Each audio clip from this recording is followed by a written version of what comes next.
백성 가운데에 머무시는 하나님. 지금까지 우리는 스가랴가 본 환상을 쭉 해왔습니다. 중간중간 막 끊겨서 여러분 맥이 이어지지 않을 거라 생각을 해요. 그런데 한번 그래도 보도록 하겠습니다. 첫 번째 환상은 화석류 나무 사이의 선자, 그리고 그 뒤에 있던 세 마리의 말 환상이었습니다. 이것은 어떤 메시지냐 하면 바로 하나님께서 천사를 보내시고 그리고 그들 뒤에 있는 세 마리의 말도 하나님 보내신 사자인데 그들이 이스라엘 땅을 두루 살폈다라고 하는 것은 하나님이 지금 이스라엘과 예루살렘의 백성들을 살피신다라고 하는 것인 줄로 믿습니다. 두 번째 환상은 네 뿔이 나오고 그리고 대장장이 4명이 나옵니다. 이 네 뿔은 동서남북을 의미하는데 이스라엘을 둘러싼 에워싼 동서남북의 강국들을 의미하는 것입니다. 그들이 이스라엘을 멸망시켰죠. 포로로 삼아갔습니다. 수치와 모욕을 당하게 했습니다. 그런데 하나님께서 이스라엘을 쭉 살펴보니까 너무 그들이 안타까운 거예요. 그 화석류 나무 사이의 선자가 하나님께 여쭙잖아요. 어느 때까지 이들을 이대로 두실 겁니까? 그러니까 하나님께서 대장장이 4명을 보내시는 거예요. 환상 속에서. 그리고 그 대장장이 4명이 네 뿔을 다 무너뜨리고 그리고 다시 네 가운데에 하나님의 불을 세우시는 장면이 두 번째 환상입니다. 그러니까 여러분 말씀드렸듯이 이 번제를 드리는 번제단 네 귀퉁이에는 여호와의 불이 계속 붙는데 이 자리에 있어야 할 하나님의 불, 여호와의 불은 없고 뭐예요? 강대국들이 이 뿔들을 다 제단을 무너뜨렸다는 거죠. 하나님께서는 다시 대장장이를 통해서 제단을 세우시고 여호와의 영광의 불이 계속해서 올라. 다시 말하면 예배와 말씀과 신앙이 다시 서게 하신다라고 하는 환상인 줄로 믿습니다. 세 번째 환상은 무엇이냐? 측량줄을 잡은 자에 대한 환상입니다. 측량줄 하면 무엇입니까? 우리 그때 우상균 장로님 말씀하셨는데 우리 공사를 할 때 먼저 줄을 튕긴다고 그랬죠? 이 줄을 튕긴다는 것은 건축하신다는 측량줄을 잡은 자의 환상이 나온다는 것은 무엇입니까? 바로 예루살렘의 성전을 하나님께서 다시 건축하게 하시고 회복시키실 것이라고 하는 이스라엘의 회복의 환상인 줄로 믿습니다. 그리고 그 이어서 나오는 네 번째 환상이 뭐냐? 성곽이 없는, 성벽이 없는 성읍이 나오는 거죠. 여러분, 성곽이 없고 성벽이 없는 성은 어떻게 보면 무용지물일 수도 있겠지만 그 뒤에 성벽과 성곽이 없는 이유가 나오죠. 뭐예요? 사람이 너무 많아져서, 가축들이 너무 많아가지고 성 안에 가둬둘 수가 없어가지고 성벽이 세울 수가 없는 거죠. 뭐예요? 사람이 많아지고. 그래서 제가 그때 수원성 얘기했잖아요. 동문, 서문, 남문, 북문이 있었는데 지금은 수원이 얼마나 넓어졌습니까? 제가 태어난 우리 광교 이이동, 제가 태어날 당시에는 여러분 수원이 아니었는데 수원이 커지니까 거기가 수원 땅으로 들어오고 이제는 광교 신도시가 됐어요. 마찬가지로 이게 무엇입니까? 사람이 많아지고 가축과 논밭이 너무 넓어져서 벽을 세울 수가 없는 거예요. 다시 말하면 물질의 축복, 하나님 풍요롭게 하시는 축복을 환상 속에서 보여주시고 있다라고 하는 사실이에요. 그리고 난 다음에 불로, 그래서 이 천사가 하는 게, 그러면 성곽은 어떻게 합니까? 적군들이 오면 어떻게 지킵니까? 그랬더니 하나님께서 내가 불로 에워싼 성곽이 되리라 말씀하시죠. 한번 따라할까요? 내가 불로 에워싼 성곽이 되리라. 그러니까 하나님께서요, 이 이스라엘 백성과 예루살렘을 막아주시고 보호해주시는 성곽이 직접 되어주시겠다라고 하는 거예요. 아멘입니까? 여러분, 이 환상이 여러분의 것들이 되기를 주의 이름으로 간절히 축원합니다. 너무너무 감격스럽고 너무너무 벅차오르는 환상이에요. 이 환상을 봤던 그 스가랴의 마음이 어땠을까? 엄청나게 기쁘고 가슴 벅차오르는 그러한 4가지의 환상들을 지난 시간에 6시간에 걸쳐서 우리가 함께 알아봤습니다. 자, 이제 오늘 말씀은 조금 시선을 돌려보겠습니다. 오늘 시선은 어디냐? 지금까지 다 첫 번째부터 불로 에워싼 성곽의 이 환상까지, 여러분 이 환상은 어디에 시선이 맞춰져 있냐면 다 이스라엘과 예루살렘에만 맞춰져 있는 거예요. 그렇죠? 처음에 화석류 나무 사이에 선자와 세 마리의 말을, 하나님의 천사를 통하여 어디를 살폈어요? 이스라엘과 예루살렘을 살피셨어요. 지금까지 환상은 다 이스라엘과 예루살렘에만 맞춰 있는 거예요. 오늘 여러분과 제가 함께 은혜를 나눌 말씀은 어떤 것이냐? 바로 이스라엘과 예루살렘에 있지 않은 이스라엘 백성들에게 시선이 이제 옮겨지는 겁니다.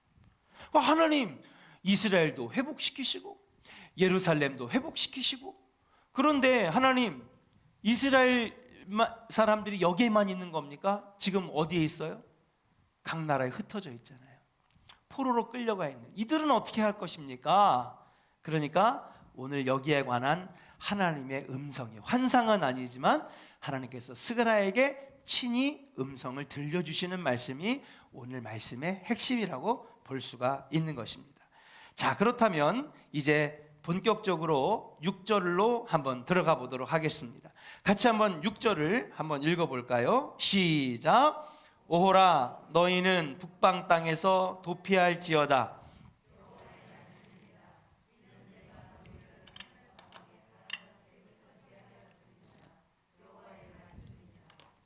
할렐루야. 자, 보니까 오호라, 그래서 오호라. 오호라라고 하는 말은 어떤 뜻이냐면요, 이거를 저도 뭐 주석을 보니까 이거는 조침문이라는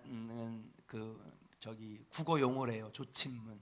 혹시 국어 시간에 그런 거 들어보셨어요? 오호 통제라. 국어를 다 안 배우셨나 봐요. 오호 통제라, 여러분 들어보셨을 거예요. 우리 청년들은 알 거야, 그죠? 예? 수영 청년 국어 시간에 배웠어? 오호 통제라? 저 친구도 안 배웠나 본데요. 오호 통제라. 이게 뭐냐면요, 감탄사예요, 감탄사.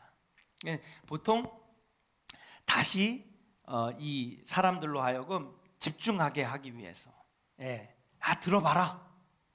하나님, 이스라엘과 예루살렘을 회복시키시고 이렇게 축복해 주시고 하나님께서 직접 불로 에워싼 성곽이 되어 주시겠다고 하는데, 그런데 보니까 한편으로는 아니, 이스라엘 사람들은 여기보다 지금 페르시아 다른 나라에 끌려간 이 흩어진 이스라엘 사람들이 훨씬 더 많은데 라는 의문을 가질 수 있잖아요. 그때 하나님께서 오호라, 그러면서 하나님께서 이렇게 말씀하십니다. 너희는 북방 땅에서 도피할지어다 그랬어요. 첫 번째, 너희는 어디에서요? 그래, 북방 땅에서 도피할지어다, 그렇게 지금 말씀하고 계세요. 북방 땅, 여러분 북방 땅이 어딜까요? 물론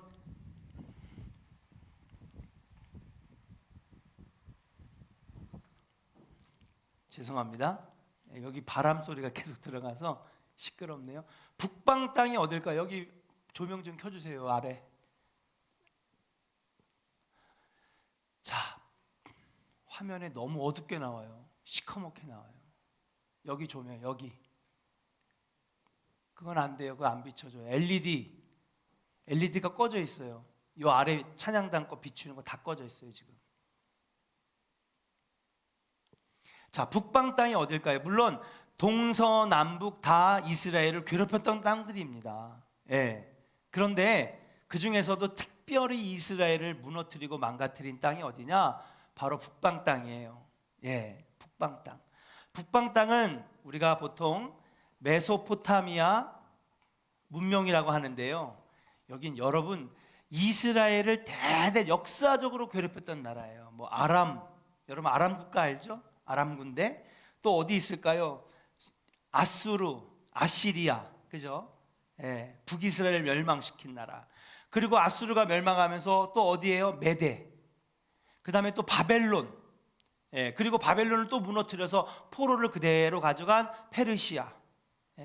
여러분 이스라엘을 이름만 들어도 계속 괴롭혔던 땅이 바로 북방 땅인데 여기서 지금 너희는 뭐 하라는 거예요? 도피할지어다 그러는 거예요. 도피할지어다. 그러니까 이 얘기는 지금 이미 도피해서 포로로 귀환해 있는 이스라엘과 예루살렘을 향한 말씀이 아니죠. 누굽니까? 아까 제가 시선이 바뀐다 그랬죠. 바로 이스라엘 예루살렘 밖에 있는 이스라엘 사람들에게 하나님께서 하시는 말씀이에요. 너희는 북방 땅에서 도피할지어다 그렇게 얘기합니다. 여전히 아직 포로에서 귀환하지 못해. 여러분 포로에서 귀환한 사람들은요 한 80만 명, 한 60만 명, 자세한 인원은 이 성서학자들도 모릅니다. 한 60만에서 한 80만 정도 돌아왔을 거라고 얘기하지만 훨씬 거기에는 엄청나게 많은 사람. 그리고 여러분 80년 동안 여러분 만약에 100만이 포로로 끌려갔어요. 거의 다 끌려갔대요. 그때 거의 다 끌려갔어요. 다 끌려갔는데 사마리아 사람들만 빼놓고 다 끌려갔는데 여러분 끌려가서 80년이 지났으면 몇 대가 흘렀을까요? 거기서 아들 낳고 딸 낳고 그 아들과 딸이 또 결혼해서 아들과 딸을 낳고 또 그의 아들과 딸이 또 결혼해서 아들 낳고 딸 낳고 아마 4대는 지나갔을 거예요. 100만이 갔으면 나중에 몇 만이 됐을까요? 엄청나게 많은 숫자가 됐겠죠. 돌아온 사람들은 얼핏 잡아도 한 5분의 1, 7분의 1 정도밖에 안 되는 거예요. 아직도 거기에 많이 남아 있어요. 그들에게 하나님께서 외치시는 겁니다. 너희는 북방 땅에서 지금 도피할지어다 그렇게 이야기합니다. 자, 이어서 볼까요? 7절도 같이 한번 읽어보겠습니다. 7절 말씀 시작. 바벨론 성에 거주하는 시온아 이제 너는 할렐루야. 같은 말이에요? 다른 말이에요? 같은 말이죠. 아까도 얘기했던 것처럼 북방 땅이 어디입니까? 메소포타미아 문명인데 여기가 바벨론 땅이에요. 그리고 바벨론에서 페르시아 땅이 되었어요. 나라의 이름만 바뀌었지 땅은 그대로 북방 땅입니다. 여기에 거주하는 시온아, 시온은 바로 이스라엘 백성들을 말하는 건데 이제 너는 피할지니라 그렇게 말씀을 하고 계시는 거예요. 자, 익숙한 곳 80년이 지나면서 여러분 어느 정도 자리 잡은 이곳을 지금 하나님께서는 떠나라 라고 하는 것입니다. 그럼 이 말씀이 그냥 떠나라고 하는 말씀일까? 여러분 지금 환상 속에 하나님의 음성이에요. 그러면 이스라엘 백성들에게 떠나라고 하시는 것은 야 지금 빨리 페르시아에서 도망 나와.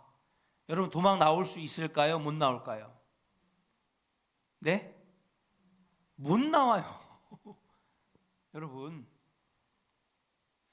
지금 민경래 권사님이 난 북한이 더 좋은 것 같아. 북한 갈래. 지금 갈 수 있어요? 못 가요, 여러분. 예? 튜브 타고 건너가시려고 권사님도 이렇게 저기 연평도 쪽으로 해가지고. 그러니까 여러분 지금 이스라엘 백성들에게 하나님께서 그래요. 너희는 북방 땅에서 도피할지어다. 야 거기 빨리 피해 나와라.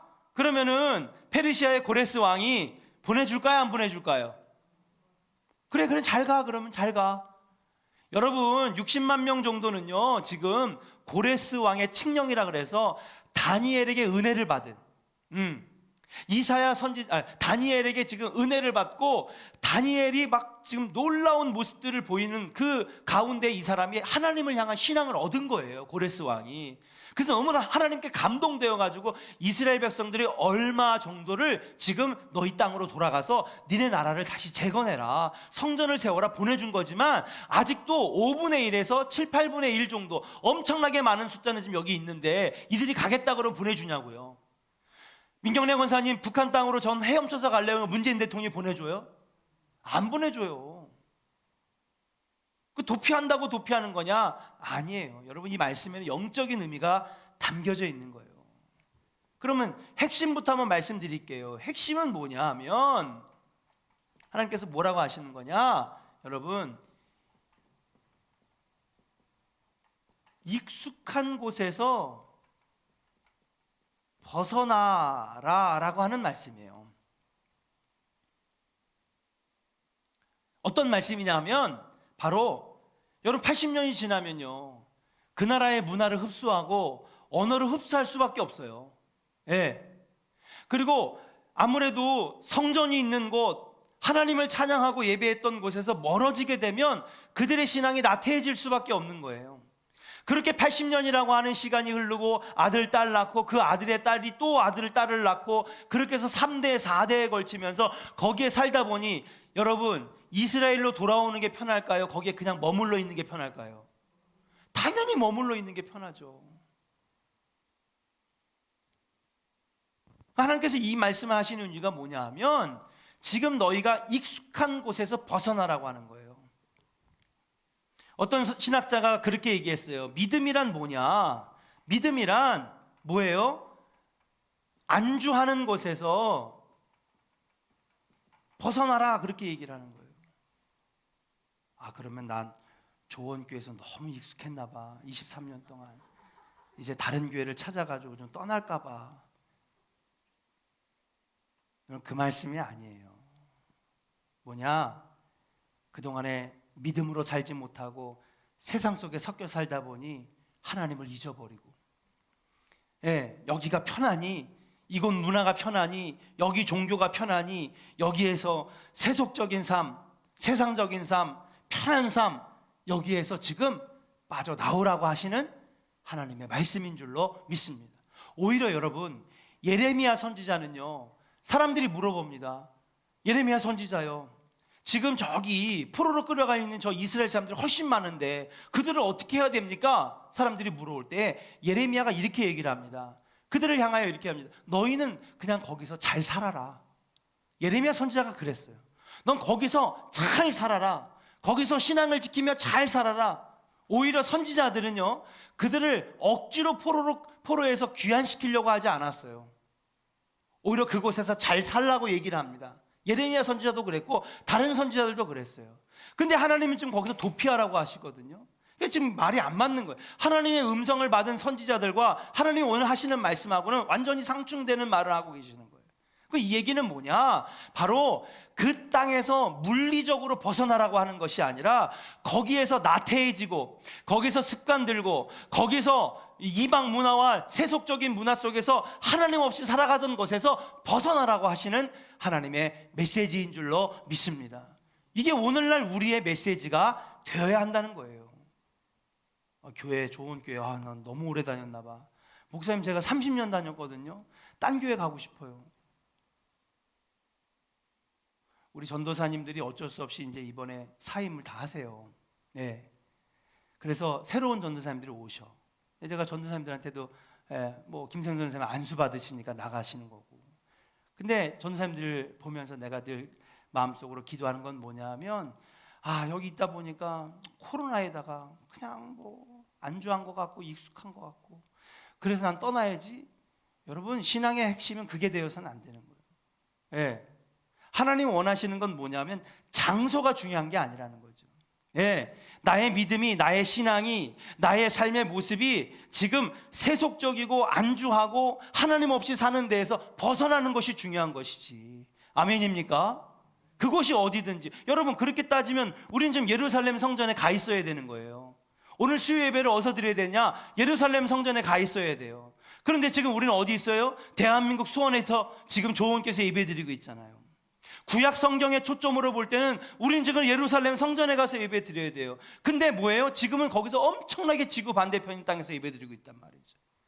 그 얘기는 뭐냐? 여러분, 장소가 중요한 것이 아니라 우리가 세상 어디에 있든지 거기에서 하나님과 더불어 사는 삶을 살라고 하시는 하나님의 말씀인 줄로 믿습니다.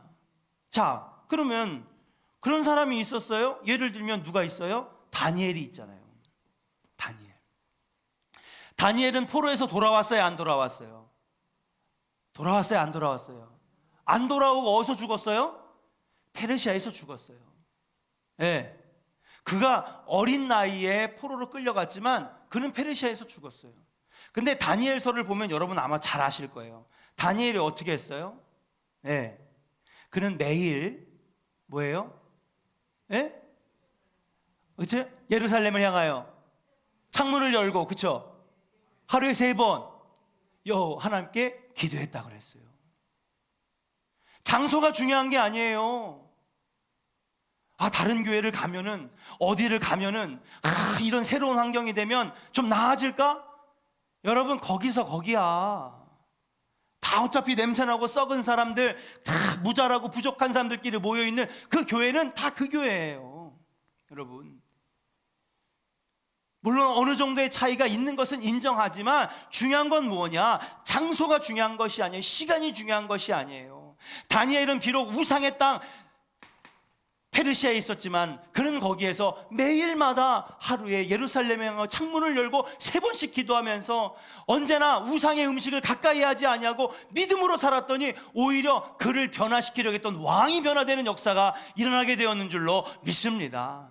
하나님께서 오늘 하시는 말씀은 뭐냐면 물리적으로 떠나라는 게 아니에요.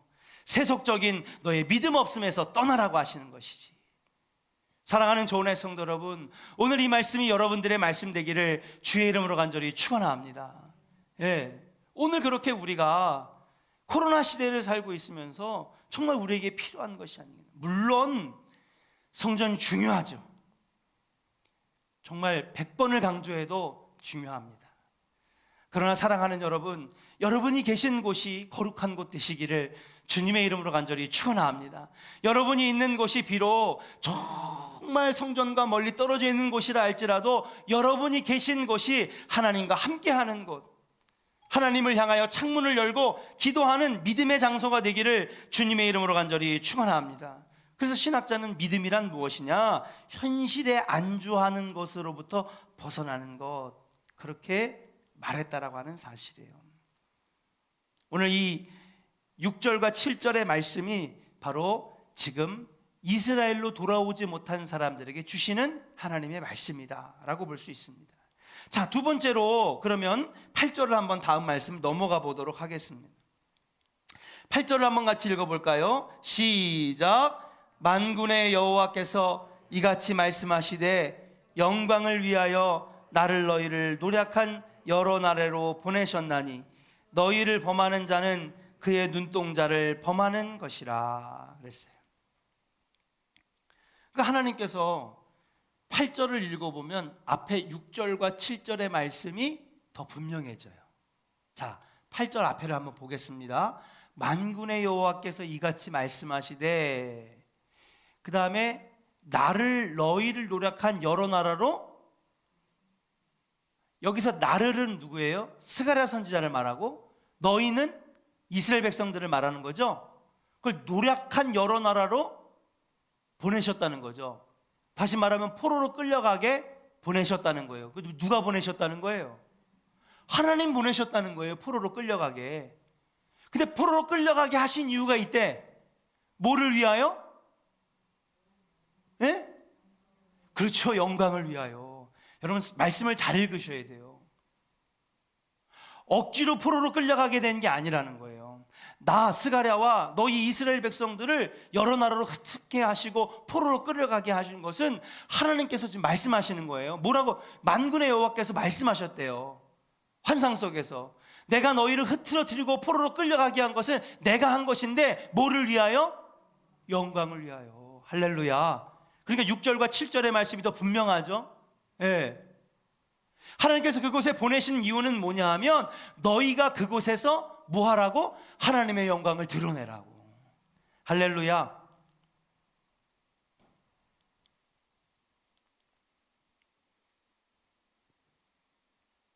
그러면서 이스라엘 백성들, 특히 흩어진 이스라엘 사람들에게 얘기합니다. 뭐라고 하느냐? 걱정하지 말아라. 그럼 우리는 포로에서 못 돌아가는 겁니까? 아니다. 너희가 어디에 있든지 어느 곳에 있든지 어느 시간대에 있든지 그곳에 있어도 걱정하지 말아라. 내가 거기를 보낸 것은 하나님의 영광을 위하여 보낸 것이다 라고 말씀하시면서 뭐라고 다음에 말씀하시느냐? 말씀을 보니까 한번 읽어볼까요? 너희를 범하는 자는, 시작, 너희를 범하는 자는 그의 눈동자를 범하는 것이라 그랬어요. 하나님, 이스라엘 백성들은요 천사를 보내서 살피시고요, 내 대장장이를 보내가지고요 강대국들의 뿔을 자르시고 무너뜨리시고요, 그 다음에 성곽 없는 성읍을 만드시고요, 측량줄로 성전을 튕겨서 건축하시고요, 왜? 그 다음에 불로 에어싼 성곽이 되어주시면서 우리는 그러면 이렇게 한 데다가 놓으실 겁니까? 우리는 그냥 이렇게 보호받지 못하는 데에다가 보내실 것입니까? 그렇게 따질 수 있잖아요. 근데 하나님께서는 그렇게 말씀하십니다. 너희를 거기다 보낸 것은 다 하나님께서 영광을 받으시기 위하여, 영광을 드러내시어 보낸 것이고, 그리고 이제 하나님이 그들에게 안심하시는 말씀을 선포하시는 거예요. 그게 뭐냐? 너희를 범하는 자는 그의 눈동자를 범하는 것이라. 이렇게 흩어져 있는 이스라엘 백성들을 범하는 자는 뭐예요? 하나님의 눈동자를 범하는 것이라. 하나님께 함부로 하는 것이라 그렇게 말씀하시는 거예요. 그러면서 이어서 이야기를 합니다. 뭐라고 이야기를 합니까? 9절 같이 한번 읽어보겠습니다. 9절 시작. 내가 손을 그들 위에 움직인즉 그들이 자기를 섬기던 자들에게 노략거리가 되리라 하셨나니 너희가 만군의 여호와께서 나를 보내신 줄 알리라. 자, 두 번째 보니까 뭐예요? 지금 흩어진 백성들을 영광을 위하여 보냈대요. 그래도 우리는 이스라엘과 예루살렘처럼 보호받지 어렵지 않습니까? 그랬더니 뭐예요? 너희를 범하는 자는 누구의 눈을 상하게 하는 거라고요? 하나님의 눈을 상하게 하는 거예요. 여러분, 하나님의 눈을 상하게 하면 하나님 가만히 계실까? 가만히 안 계시죠. 그러면서 9절 말씀의 시작에 뭐라 그랬어요? 따라합시다. 내가 손을 그들 위에 움직인즉. 여러분, 이게 뭘까요?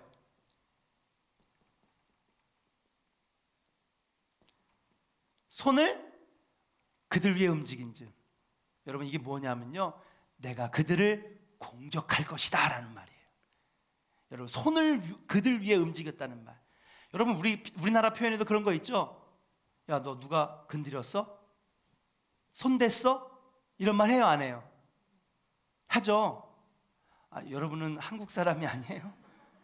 예? 우리가 손찌검했다 그러죠. 손이라는 말. 그 뭐예요? 너 때렸어?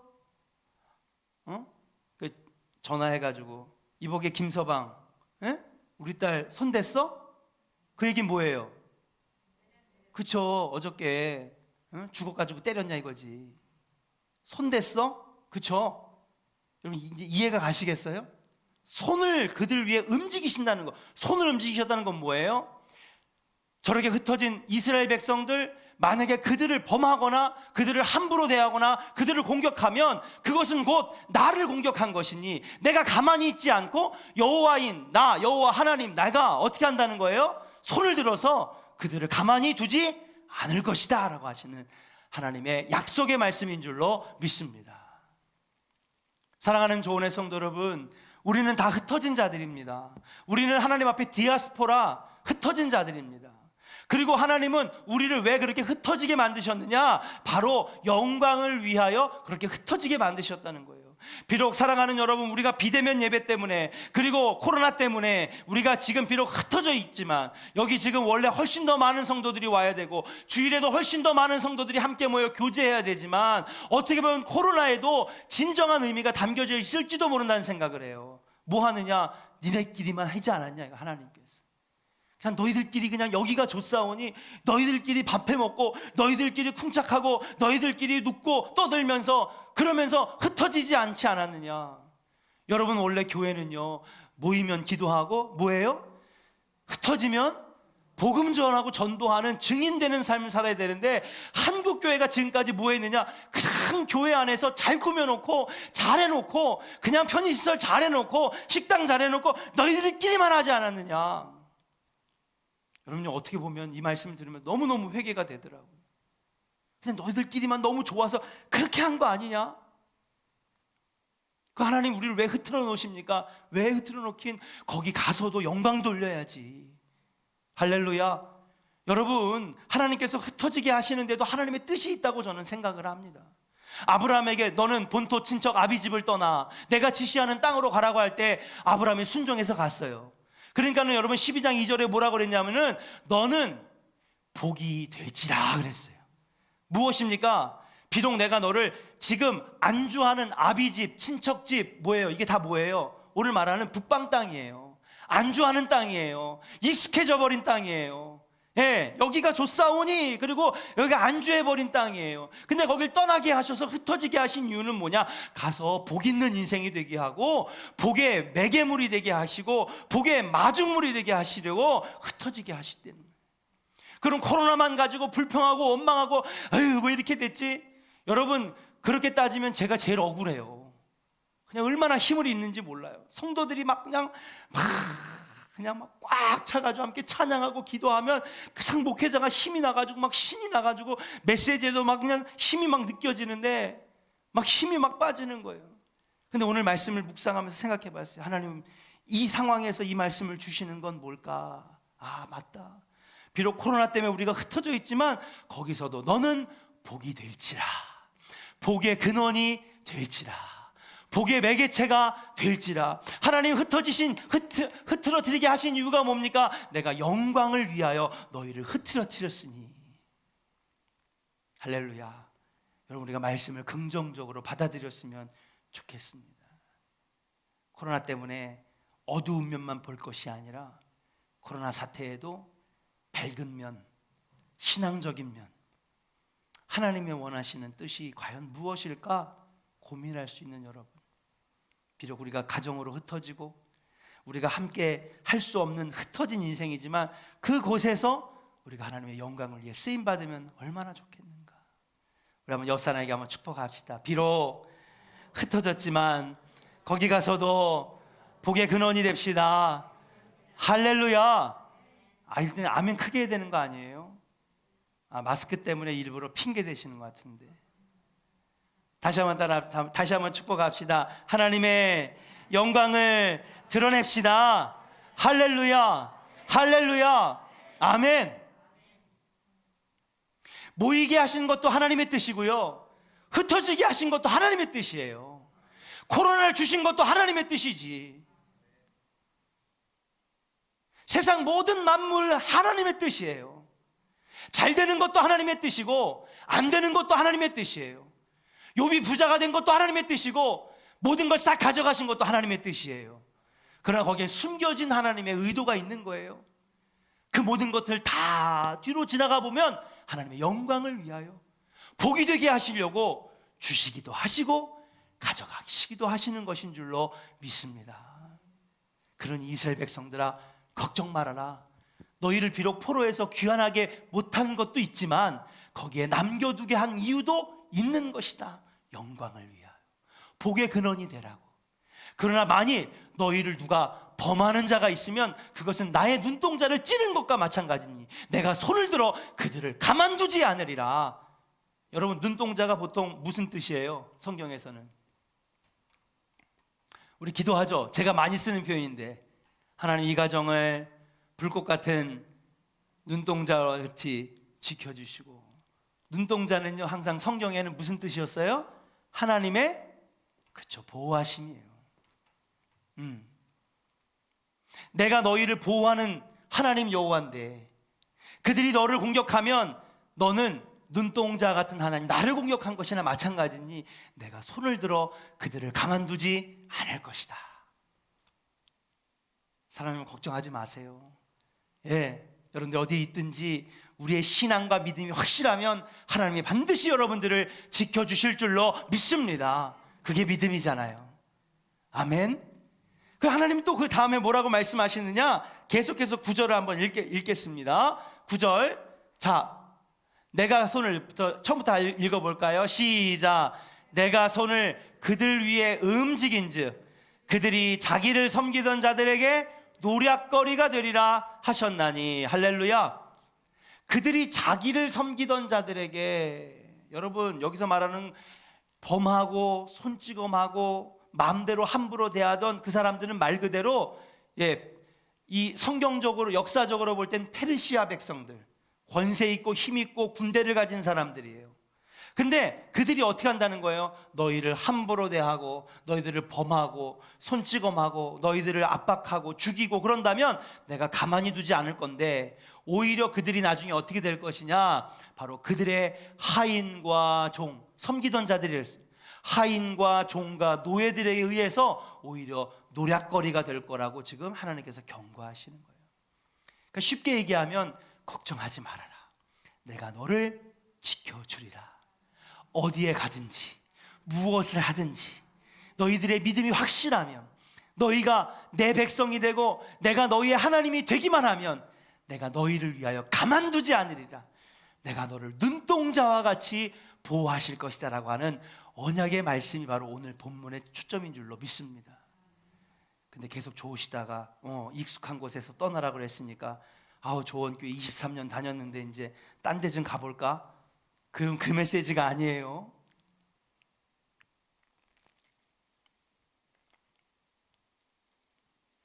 그러면서 마지막 그들에게 세 번째 마지막 파이널 메시지를 전합니다. 10절 가겠습니다.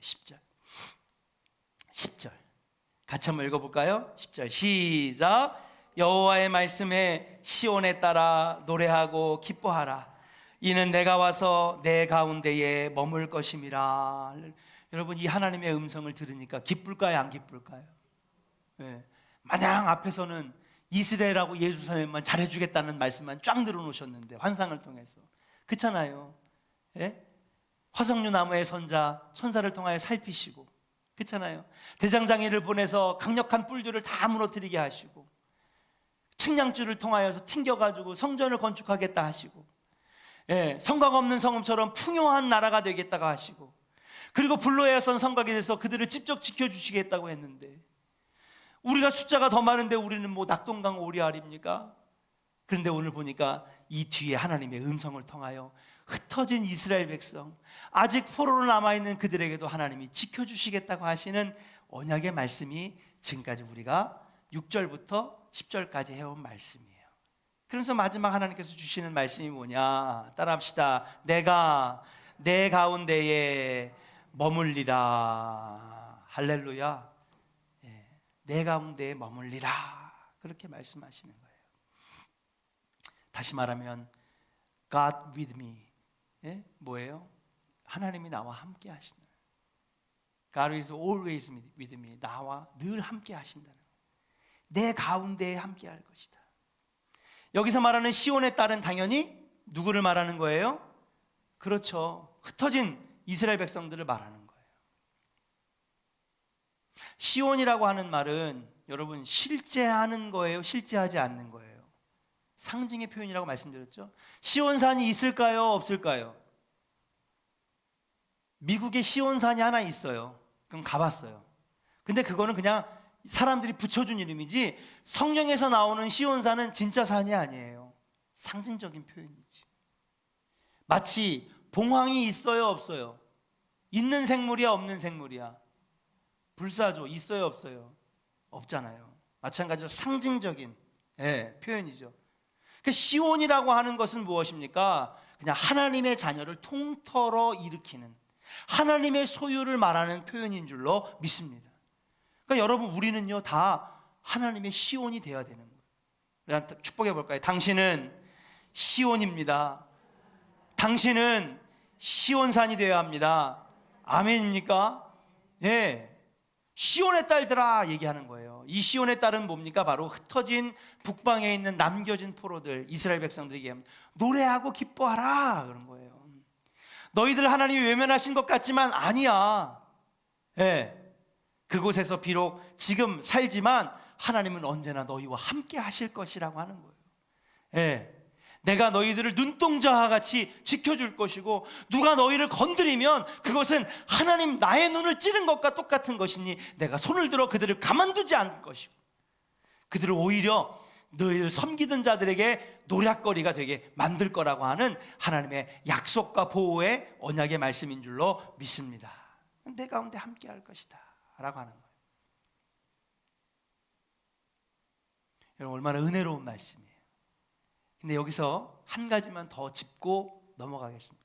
이 말씀 굉장히 많이 나오는 표현이죠. 구약 성경에 보면 내가 내 가운데 함께 할 것이다, 하나님이 우리 가운데에 계시며, 이런 표현 되게 많잖아요. 성경에 정말 많은 표현입니다. 그렇죠. 근데 여기에는 또 다른 의미가 담겨져 있는 거예요.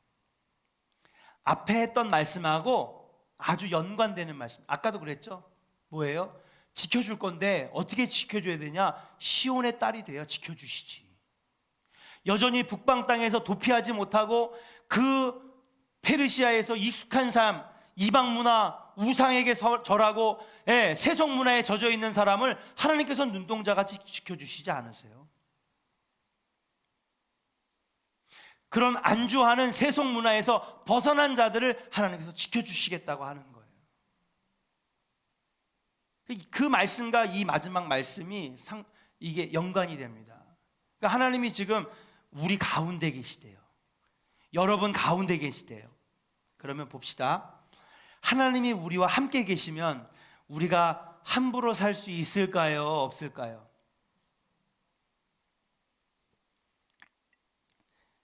무슨 말인지 그러면 알기 쉽게 말씀드릴게요. 임전도사님이 운전을 막 하고 가고 있어. 예? 근데 있잖아요, 막 가래가 끓어. 가래침을 뱉고 싶어. 근데 바로 옆에 1m에서 경찰이 보고 있거든. 뱉을 수 있어요, 없어요? 경찰이 한가운데 있어 지금. 예? 뱉을 수 있어요, 없어요? 경찰차가 저기 앞에서 한 3m 앞에서 눈을 똑바로 켜고 사이렌을 누르면서 지켜보고 있는데 불법 유턴할 수 있어, 없어? 대답 안 하시는 분들 하겠다는 거예요? 경찰차가 한가운데 있어. 할 수 있어요, 없어요? 없잖아요, 그죠? 옆에서 누가 지켜보고 있는데 소변 볼 수 있어요, 없어요? 부끄러운 짓 할 수 있어, 없어? 여러분, 이 말씀은 하나님께서 지켜주시겠다라고 하는 말씀이기도 하지만 한편으로는 무서운 말씀이에요. 하나님 우리 삶 가운데, 우리 가정 가운데 계시겠대. 하나님 보고 계실 거 아니야. 예? 하나님 보고 계신데 부끄러운 짓, 수치스러운 짓, 범죄와 죄악을 우리가 할 수 있어요? 없죠. 예. 그 얘기는 뭐냐? 시온의 딸들아, 비록 너희들이 성전과 멀리 떨어져 있지만, 약속의 땅 이스라엘과 멀리 떨어져 있지만 그곳에서도 나는 너희와 항상 함께 할 것이니, 다시 말하면 I'm watching you, 내가 너를 지금 보고 지켜보고 있으니 한가운데에서, 그러니 거룩하게 살아라, 그렇게 말씀하시는 거예요. 이게 마지막 축복의 말씀이기도 하시면서 또 뭐예요? 권면의 말씀, 어떻게 보면 명령의 말씀이라고 말씀할 수 있죠. 우리가 너무 상투적으로 쓰는 것 같아요. 하나님 우리와 함께 계세요. 그럼 여러분, 우리는 그 표현을 쓸 때마다 다른 면도 생각해야 되는 거예요.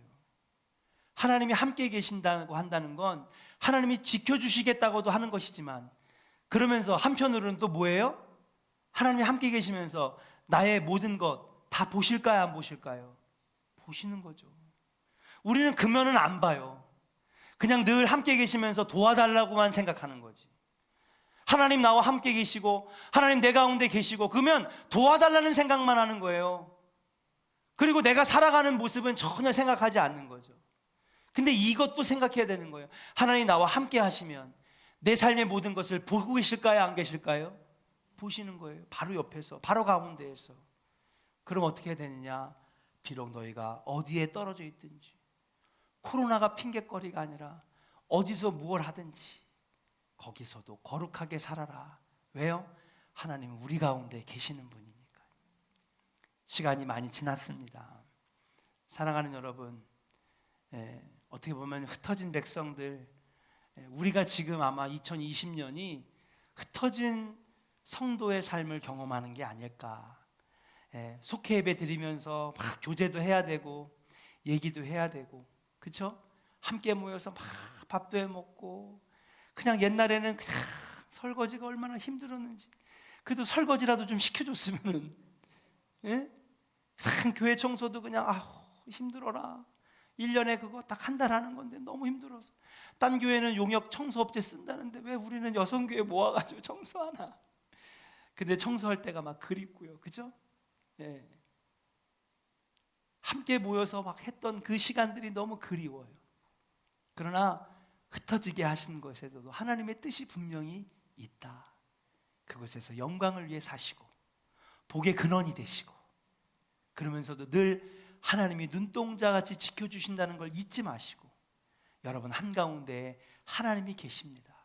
걱정하지 마시고 믿음으로 살아가시고, 그러면서도 늘 하나님이 나를 보고 계신다라고 하는 생각으로 거룩의 모습을 잃지 않으신다면 하나님이 눈동자 같은 하나님, 불꽃 같은 눈동자로 지켜주시는 놀라운 은혜가 여러분 안에 있게 될 줄로 믿습니다. 여러분 한 주도 거룩하게 사시고 여러분 계신 곳이 거룩한 성전 되시기를 주님의 이름으로 간절히 축원합니다.